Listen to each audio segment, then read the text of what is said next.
আল্লাহ পাকের কাছে জিলহজ মাসের প্রথম 10 দিনের নেক আমল, আল্লাহ পাকের কাছে জিলহজ মাসের প্রথম 10 দিনের নেক আমলের অপেক্ষা উত্তম অন্য কোনো আমল নাই। সাহাবীরা প্রশ্ন করলেন যে ওয়ালাল জিহাদু ফি সাবিলিল্লাহ ইয়া রাসূলুল্লাহ, আল্লাহর রাস্তায় জিহাদও কি নয়? নবী সাল্লাল্লাহু আলাইহি ওয়াসাল্লাম বলছেন ওয়ালাল জিহাদু ফি সাবিলিল্লাহ, এমন কি আল্লাহর পথে জিহাদও নয়। তবে সেই ব্যক্তির কথা ভিন্ন যে ব্যক্তি তার মাল এবং তার নফস নিয়ে বের হয়ে গেছে কিন্তু এটা কোনো কিছু নিয়েই ফেরত আসে নাই, মানে সে শহীদ হয়ে গেছে, সেই ব্যক্তির কথা ভিন্ন। বাকি এই 10 দিনের নেকা আমল আল্লাহ পাকের কাছে অন্য সমস্ত নেকা আমল চাইতে শ্রেষ্ঠ এবং উত্তম। আল্লাহ পাক সূরা ফজরের মধ্যে এই 10 দিনের কথা বলেছেন, ওয়াল ফজরি মানে প্রভাতের কসম বা ফজরের কসম, ওয়ালায়ালিন আশর এবং 10 রাতের কসম। এই ওয়ালায়ালিন আশর 10 রাত বলতে মুফাসসিরিনে কেরাম এই জিলহজের প্রথম 10 দিনকে বোঝান, এই 10 রাতকে বোঝান। আবার সূরা ওয়াস-সামাই যাতিল বুরুজ, আমরা সূরা বুরুজ পড়ি, ওয়াল ইয়াউমিল মাউউদ ওয়া শাহিদি ওয়া মাশহুদ, এখানে শাহিদ বলতে আরাফার দিনকে বোঝানো হয়, ওয়া মাশহুদ বলতে জুমার দিনকে বোঝানো হয়। তো এই আরাফার দিনও কিন্তু এই 10 দিনের মধ্যেই পড়ে গেছে। আরেকটা হাদিসে এসেছে যে এই 10 দিনের মধ্যে যে আরাফার দিনটা আছে, এই আরাফার দিন সম্পর্কে নবী সাল্লাল্লাহু আলাইহি ওয়াসাল্লামকে জিজ্ঞাসা করা হচ্ছে, ইয়া রাসূলুল্লাহ এই দিনের ফজিলত কি? নবী করিম সাল্লাল্লাহু আলাইহি ওয়াসাল্লাম বলছেন আহতাসিবু আলাল্লাহ, আমি আল্লাহর কাছে আশা করি যে এই দিন মানে আরাফার দিনের সিয়াম রোজা, এটা কি হবে? কাফারা মানে মাফের কারণ হবে, গুনাহ মাফের মোচনের কারণ হবে। সানাতাল্লাতি ক্বাবলা ওয়া সানাতাল্লাতি বা'দা, মানে বিগত 1 বছরের আগামী 1 বছরের 2 বছরের গুনাহ মাফের কারণ হবে একটা রোজা আরাফার সওম। মাশাআল্লাহ, সুবহানাল্লাহ। তো এই 10 দিন এর মধ্যেও পড়ে গেছে আবার হজ, এই 10 দিনের মধ্যেই পড়ে গেছে কি? হজ, হজও এর মধ্যে। আবার কুরবানি নাহার এটাও এর মধ্যে। তার মানে এমনি নর্মাল ইবাদত, নর্মাল বলতে আমরা গতানুগতিক যে ইবাদত করি, সালাত, সিয়াম, সাদাকা, হজ, আবার কুরবানি, আবার আরাফার দিন, সব কিছু মিলে এই 10 দিন বা 10 রাত একসাথে। তাহলে এখান থেকে বুঝতে পারছি যে এর গুরুত্ব কতটুকু। এখন প্রশ্ন হচ্ছে আমরা এই 10টা দিন কিভাবে কাটালে পরে একটা ইফেক্টিভ 10 ডেজ কাটাতে পারবো জিলহজ মাসের। তা আমি কয়েকটা পয়েন্ট আপনাদের সাথে শেয়ার করি, আল্লাহ পাক আমাদের সবাইকে আমল করার তৌফিক দান করুন। প্রথম যে বিষয়টা খেয়াল রাখতে হবে সেটা হলো নিয়াত বিশুদ্ধ করতে হবে। প্রতিটা হাদিস গ্রন্থের একটা মৌলিক হাদিস হলো ইন্নামাল আমালু বিন্নিয়াত, আরেকটা হাদিস হচ্ছে ইন্নামাল আমালু বিল খাওয়াতিম। আমল ডিপেন্ড করে নিয়াতের উপরে এবং আমল ডিপেন্ড করে শেষ পরিণতির উপরে। মানে একজন মানুষ ভালো পথে চলছে, চলতে চলতে খারাপ হয়ে গেল, ওই অবস্থায় মৌত হলো, তার পরিণতি ভালো হলো না। একজন মানুষ খারাপ পথে চলছে, তওবা করে ফিরে আসলো, এসে ভালো পথে চলা শুরু করে এখানে মৃত্যুবরণ করলো, তার পরিণতি ভালো হবে। ইন্নামাল আমালু বিল খাওয়াতিম, আমল শেষের উপর নির্ভর করে, আর আমরা তো জানি না যে কার শেষ কখন। এই কারণে সবসময় আমলে ব্যস্ত থাকা উচিত। আল্লাহ পাক তৌফিক দান করুন। আল্লামা তাকি উসমানী দামাত বারাকাতুহু তার উস্তাদ তাকে বলতেন, তিনি তার কিতাবে লিখেছেন যে আমার উস্তাদ আমাকে বলতেন, আমার শাইখ আমাকে বলতেন যে প্রতিদিন দেহের যেমন খোরাক আছে ঠিক তেমনি প্রতিদিন আত্মার খোরাক জোগাড় করো। প্রতিদিন দেহের খোরাকের জন্য আমরা 5 বার 3 বার 4 বার খাওয়া দাওয়া করি, নাস্তা খাই, সব মিলে 4-5 বার খাওয়া দাওয়া করি, পানি পান করি, ভিটামিন নেই, প্রোটিন নেই, কার্বোহাইড্রেট নেই, মিনারেলস নেই, তাই না? দুধ খাই, কত কি খাই। তো এগুলো দেহের খাবার, অনেকের সাথে আবার হারামও কিছু খাবার খায়। আর রুহের খাবার, প্রতিদিন রুহের খাবার জোগাড় করো। তিনি বলছেন এভাবে যে অন্তত একটা সময় নামাজের পরে, হক ফজরের পরে বা মাগরিবের পরে বা আসরের পরে কিছুক্ষণ ধীর স্থিরভাবে নীরবে বসে থাকো, আল্লাহর জিকির করতে থাকো, কোরআন তেলাওয়াত করতে থাকো, তাসবিহ তাহলিল করতে থাকো, আল্লাহর কাছে দোয়া করতে থাকো, হোক শেষ রাতে বা ফজরের পর বা মাগরিবের পর বা এশার পর, আপনার সুবিধা মতো সময়। ফজরের পর করতে পারলে বেশি ভালো হয়, শেষ রাত্রে করতে পারলে বেশি ভালো হয়। তো তার উস্তাদ তাকে বলতেন এটা হলো আত্মার খোরাক, এর মধ্য দিয়ে আমরা আত্মার খাবার পাই। আত্মা অসুস্থ হয়ে গেলে দেহ সুস্থ থাকে না। আমাদের সমাজে আমরা যারা চলাফেরা করছি আমাদের বেশিরভাগের প্রবলেম একটা, আমাদের আত্মাগুলো দূষিত। এখন আত্মাগুলো দূষিত, এটা আমি 100% গ্যারেন্টি দিয়ে বলতে পারি। আত্মা দূষিত না হলে আমাদের চোখের হেফাজত করা সহজ হতো। আত্মা দূষিত না হলে আমাদেরকে সলাতে আসতে এত বেগ পেতে হতো না। আত্মা দূষিত না হলে সদাকা জাকাত দিতে মনের মধ্যে এত কণ্ঠতা, কি বলবো, এত মানে কনজাস্টেড ভাবনা চিন্তা আসতো না। আত্মা দূষিত না হলে কিন্তু আমরা আল্লাহ পাকের বিধান পালনে এত যুক্তি বিজ্ঞান দর্শন খুঁজতাম না। মানে আমাদের আত্মা কিন্তু অলরেডি করাপ্টেড। তো এটা নিজের বিবেকের সাথে প্রশ্ন করলেই পাওয়া যাবে আয়নার সামনে দাঁড়ালে। তো এই আত্মা এখন বিশুদ্ধ করার জন্য আল্লাহ পাকে মৌসুমগুলো দিয়েছে। এই 10 দিন আমরা প্রথম যে কাজটা করতে পারি সেটা হলো নিয়াতটা বিশুদ্ধ করা আগে, যে আমি প্রত্যেকটা কাজ আল্লাহ পাকে সন্তুষ্টির জন্য করছি।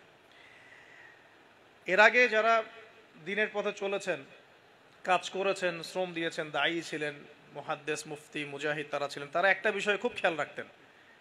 অনেকগুলো কিতাব পড়াশোনা করে এই জিনিসটা আমি পেয়েছি, অনেকগুলো কিতাবই আছে, যে তারা যে কোনো কাজ করার আগে একটু ধীরস্থিরভাবে বসতেন বা 1 মিনিট একটু চিন্তা করতেন, আগে নিয়াতটা খালাস করতেন, আমি এই কাজটা আল্লাহর জন্য করছি। আমরা ব্যস্ততার সাথে অনেক সময় চলাফেরা করে এই নিয়াতটা খালাস করার সময় পাই না।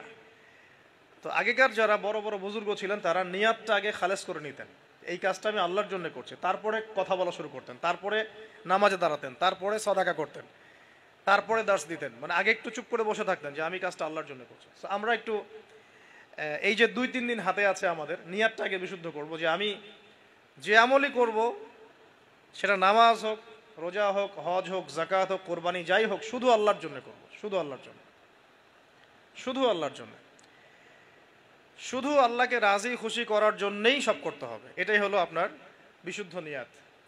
এরপরে এই 10 দিনের মূল কাজ হবে তওবা করা। এই 10 দিন বেশি বেশি আল্লাহর কাছে তওবা ইস্তেগফার করতে হবে, কারণ এই 10 দিনে হজ আছে। আর হজের সময় আরাফার মাঠে যে হাজিরা অবস্থান করেন, বলা হচ্ছে যে আরাফার মাঠে কোনো হাজি যদি 1 মিনিটও অবস্থান করে তার হজ হয়ে গেছে। এত গুরুত্বপূর্ণ। দেখেন, এখন যদি আরাফার মাঠে গিয়ে আমি 6 মাস বসে থাকি, ওই ফজিলত পাবো না যা ওই সময় পাবো। এটা আল্লাহর হুকুম, আল্লাহর হুকুমের এহমিয়ত এটা। এখন যদি আমি আপনি আরাফার মাঠে বসে থাকি সারাদিন সারা রাত, ওই ফজিলত পাবো না যেটা হজের সময় পাওয়া যাচ্ছে।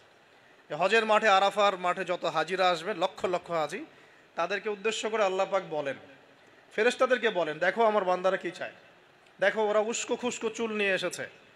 আরেকটা জায়গা আছে যে ওই দিন আল্লাহ রাব্বুল আলামিন এত অধিক সংখ্যক বান্দাকে জাহান্নাম থেকে মুক্তি দেন যেটা আর কখনো দেন না, এবং ওই দিন শয়তান নিরাশ হয়ে পড়ে। তাহলে এই 10 দিনে আমরা যারা যেতে পারছি না হজে, আমাদের কাজটা তাদের সাথে একাত্মতা পোষণ করে তওবা করতে থাকে।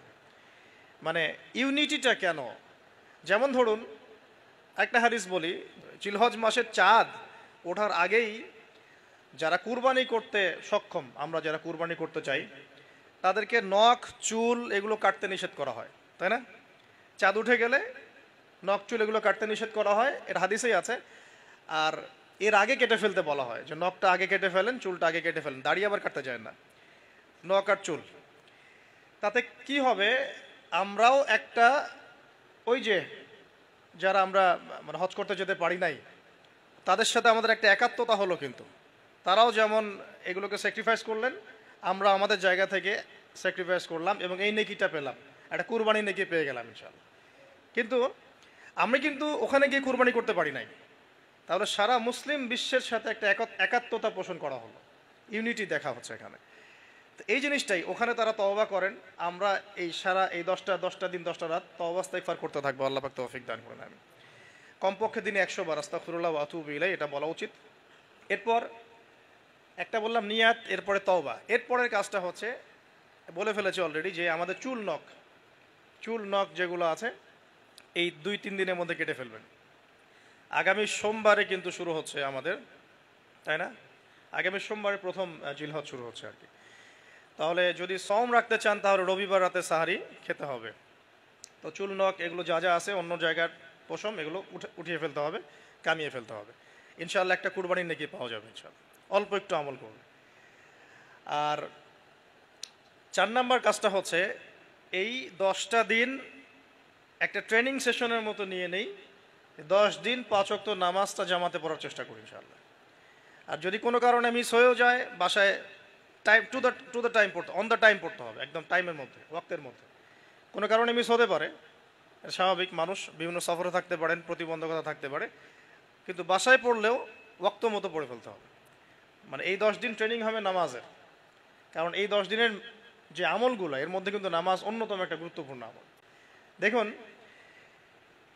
যার নামাজ নাই তার কিন্তু ইসলাম নাই, বাকি আমল অনেক পরের কথা।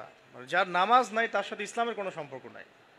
মান তারাকা সালাতান মুতাআম্মিদান ফাকাদ কাফার, কেউ যদি ইচ্ছাকৃতভাবে তার উপর অর্পিত ফরজ নামাজকে ছেড়ে দেয় সে কাফের হয়ে গেল। এটাই সবচেয়ে স্ট্রং ফতোয়া, সবচেয়ে সবচেয়ে মানে সহজ এবং নরম ফতোয়া দিয়েছেন ইমামে আজম আবু হানিফা রাহিমাহুল্লাহ। তার ফতোয়া সবচেয়ে নরম, বাকিদের আরও অনেক কঠিন।